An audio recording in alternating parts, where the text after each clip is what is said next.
with Excite Media's new program, This Week in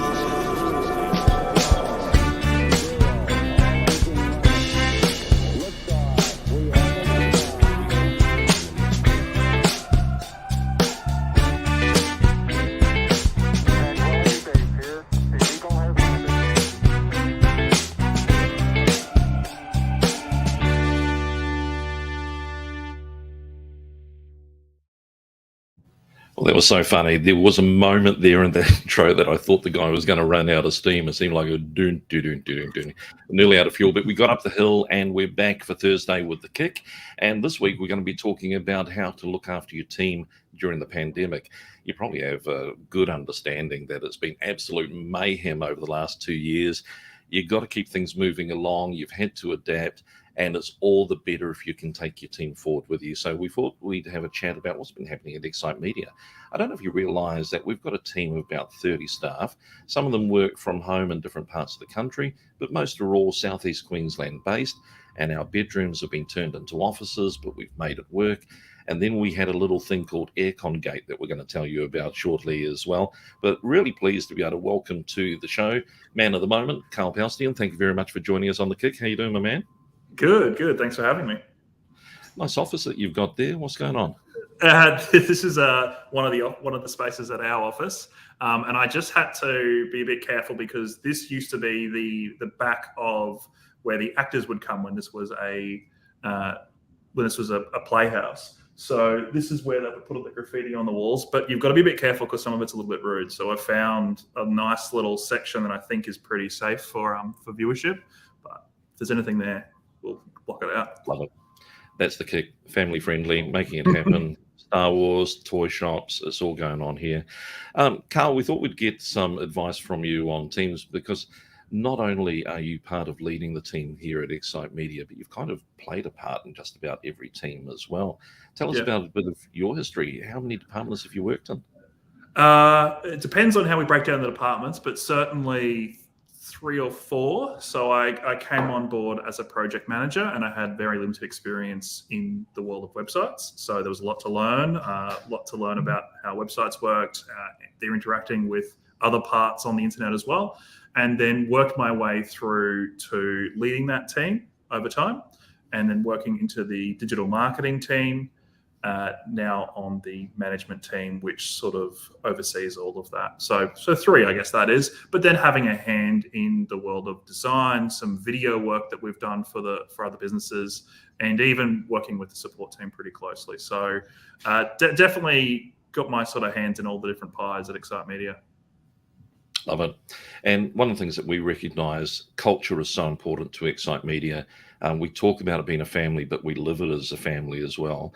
How would you sum up what it's like to work with Excite, coming from the top down with our founders, Scott and Nathaniel? What's the vibe? Yeah, okay, that's a really interesting question. It's something that we've actually been talking about a lot lately. Certainly, we want to foster a environment that's safe and caring. And I don't know if I've ever told you this, but it actually was a bit of a culture shock to me when I first started here, going from a business that was certainly just doing things, operating as normal businesses do, and then coming to Excite Media and really experiencing that level of care and thoughtfulness for fellow staff. And I actually took a little while to acclimatize to it because I just wasn't used to that really thoughtful way of dealing with each other. So it is really important. And it's something that I myself have said. I actually had a conversation with you earlier this week or late last week saying, I don't want to work at a place where I don't feel this way about my fellow team members and don't want to look out for each other and don't want to treat them with care. So that's been a real decision that the business has made and that Scott and Nathaniel made. They actually really pivoted into that a few years ago, deciding that that's really what they wanted to focus on. So that's where we've kind of ended up. I love it. And even, we've had 2 years of the pandemic, and I know I personally hit a wall kind of at the end of the first year leading into the second year. Yeah. And just felt like I'd run out of puff. I wasn't going as well as I could be. I wasn't performing. At the same time, I just didn't know what to do next. And it was the team that got around me that made a difference. And it was kind of like, hey, we know that you want to. We're here for you. That kind of support enabled me to have my best year ever at the end of it. But at the time, I thought, I don't know if I can survive. So we have that support running right through the business. It's been fantastic, hasn't it? Yeah, absolutely. And I'm going to use a few different cliches here, but I do find that things tend to feel their darkest before the dawn, so to speak. So I think a lot of us experienced that during the pandemic. And sometimes we don't actually need to solve people's problems, but just hear them out and understand and have empathy that everybody is going through things. And what's been really a silver lining, I guess, to all experiencing world-shaking event at once, not just Excite Media, but all businesses throughout Australia and all businesses throughout the world, is that empathy is a lot easier to have for each other when we know that no matter where you are in the world and what you're experiencing on a personal level, you've experienced this same event. So I think that it's actually been really a big cultural shift, and certainly within Excite, understanding that and just really getting to the bottom of that. I came across this old-fashioned word in a podcast I was listening to this week. It's prudence. And kind of you think about being prudent as normally don't spend the money you don't need to spend. It's all financial. But they were actually explaining it's about measured thought or taking your time before you make a decision. And I think that's one of the great things that we get from the leadership is decisions aren't rushed. But coming back to what you said, and we put this in the description, spending time with people, whether they need 30 seconds or 30 minutes is so important. But how do you do that, Karl, and still keep everything running smoothly? Look, I think you talked previously about that you don't always feeling like you're able to do your best job, and that certainly is a challenge within that. It's understanding that no matter what problem people are dealing with, to them right now, it's the biggest problem that they're dealing with, and so you need to have that empathy. And doesn't mean you need to understand the problem back to front, but it does mean that you just take the time and work with them. And like you mentioned, sometimes that is as simple as hearing them out or coming up with a couple of quick solutions and moving on. Other times it is really sitting there and breaking it down with them. And that's going to be a mixture of work-related problems, but also personal issues, because as we know from the pandemic, they all kind of merged into one thing. And then finding the time to then make sure that you can do your own role is, of course, on the other side of that. So that's the normal time management things that we all try and employ, but it's also checking in with other people within the business and making sure that they've got our back. So it is a little bit cyclical where everybody has each other's backs, and that works its way around so that you're always looking out for each other. And as we discussed before, having that care within the business means that you don't feel unsafe to have those conversations, even if you are opening up a little bit more than you might be comfortable. Yeah, that's so true. And I guess creating that safe environment where leadership opens up, general staff open up, everybody realizes, as you say, we're in it together. Just in terms of being able to create that culture, what are some ways at Excite Media that we allow people to check in on each other?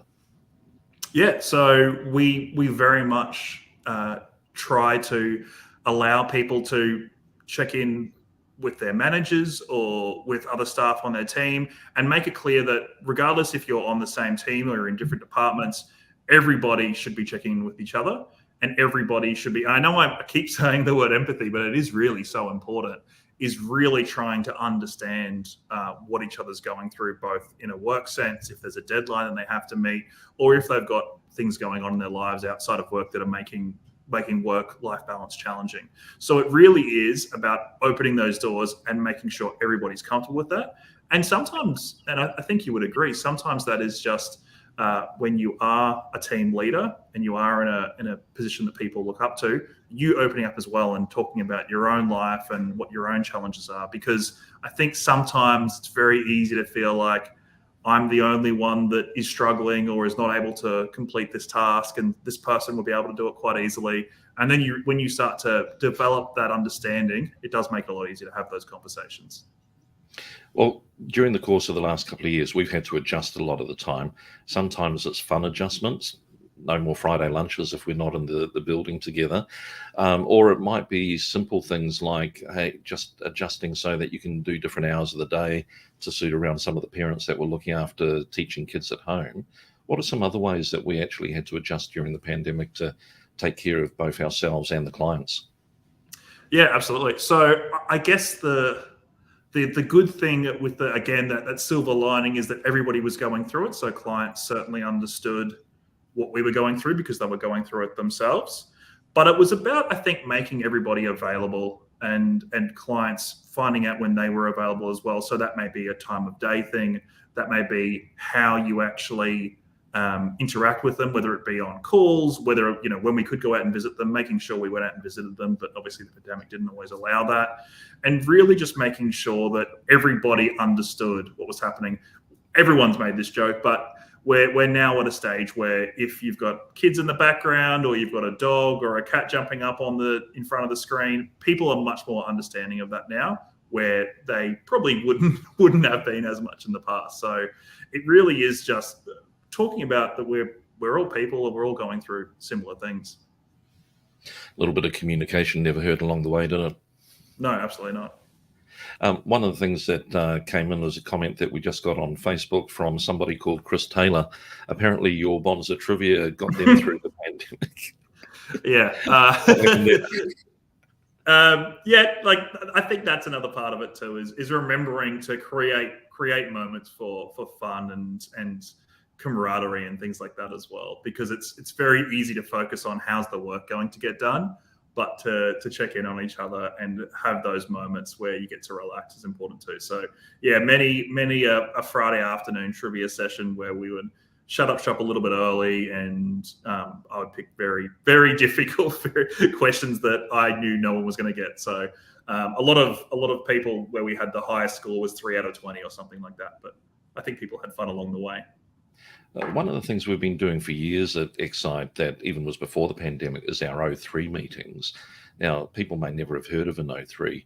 Can you describe what an O3 is, but also what kind of things did it focus on during the pandemic, in terms of dealing with direct report staff? Yeah, absolutely. So an O3 is there for a direct manager and report to have an open conversation. So it's a safe space for them to talk about anything that they'd like to talk about. And then the O3 part of it stands for one-on-one. So it's a meeting with yourself and either your manager or somebody that reports directly to you. And really the idea of those meetings is to make sure that the staff member has ample opportunity to talk about their issues. And they can be, again, work issues, personal issues, whatever is currently a problem or a barrier in their life. And the most important thing about O3s, I believe, is that the staff member talking to their manager talks first. So they're broken down into the staff member discussing their issues, then they problem solve those together and come out with steps that they can take outside of the O3, and then the manager works with anything that they've got to relate to their staff member. But if the staff member didn't talk first, I definitely think that sometimes they wouldn't get all their issues out. So that's super important. The issues that happened during the pandemic were wild and varied. I mean, something that we've talked about a lot of how did we solve problems during the pandemic. But another thing we had to remember is one of the biggest issues in the pandemic was just the unknownness of what was going to happen next. So a lot of it was, we've been doing this for months now. We've been at home, we haven't seen each other.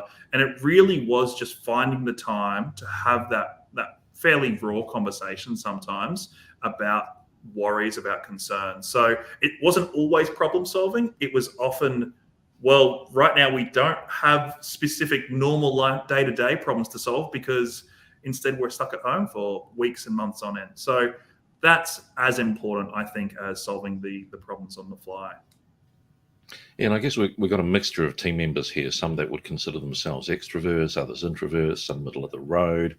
And the real challenge for a manager in that situation is to be able to have a two-way conversation with the extroverts and to draw the introverts out to really find out how they are truly traveling, and then to be able to shut up and let them talk. So yeah, you've got to get to know your people, don't you, along the way?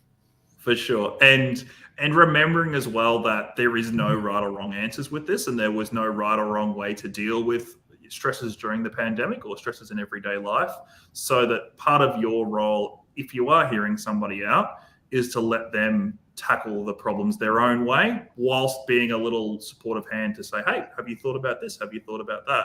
But at the end of the day, we all need to work through our own issues, because Otherwise, we're not going to grow as people and grow within our roles. And so it is important that you're there as a support person. I think that we're all really there to support each other, as opposed to be somebody's manager or just get the job done. Really, it is about support and growth. Putting you on the spot, but one big thing that you think you've learned through the pandemic that you think you're going to implement and keep using moving forward? Very interesting. What's the big thing I learned during the pandemic? Look, I really do think that I didn't have a good understanding of just how anxious people can get in certain places. I've never been someone that specifically feels anxiety or depression, things that are very real and impact people.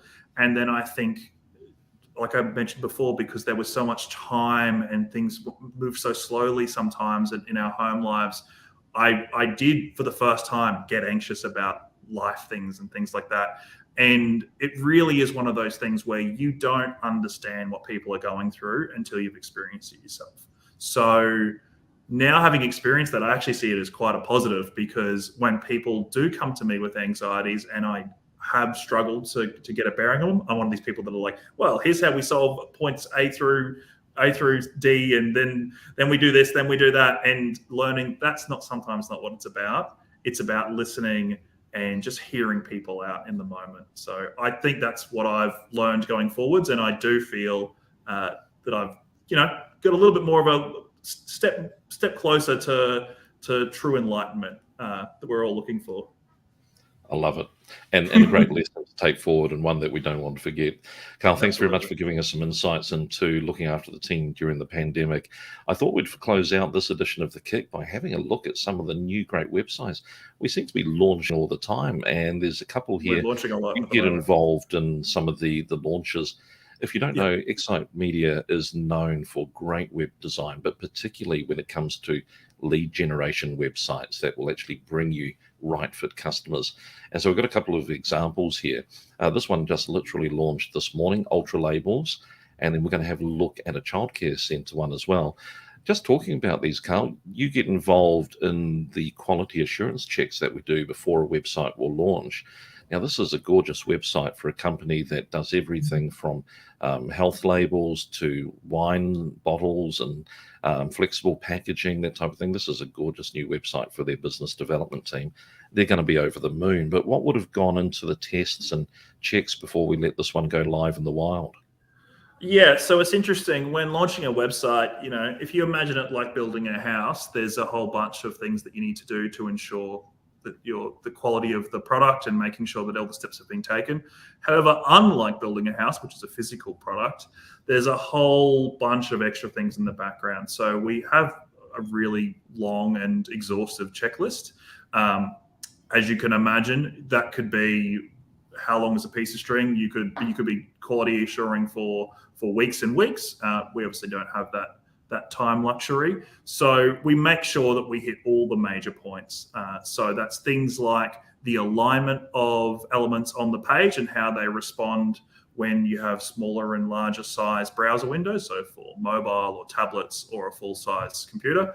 And then all the way through to what's happening in the background when forms are submitted or when buttons are clicked or how the site interacts with other elements offsite. So there's a lot to it. And the good thing is you're able to check in a sort of off or on way. It's either working or it's not. And I'm very happy to note that for the most part, I don't have a lot to note when I do my quality assurance, which means that the team is checking it in advance and making sure it's in a really ready state to go live. Now, another great website that we just recently launched is for a childcare organisation called Storyhouse Early Learning. And I believe that this team have about 35 or so childcare centres around Queensland, New South Wales, Toowoomba. There you go, Toowoomba suddenly its own state. Nothing wrong with that. There would have been quite a bit of work that would have gone into getting a gorgeous website like this actually underway. Fair amount of content. Does it take long to actually get both the project finished as well as the QA? Yeah, so the QA for a project like this is obviously going to be longer than one with less content, but also less interactivity with that content. So this website has an area where you can find your local centre, and that's pretty involved in how that works. And then again, with the content, we're dealing with ourselves, and the client are dealing with their local centres, getting content from them. So really what ends up taking the time in projects of this size is pulling together all of that material. So the more that material is ready to go by the client side, this is a little bit of free advice for clients, the better and faster that process can happen.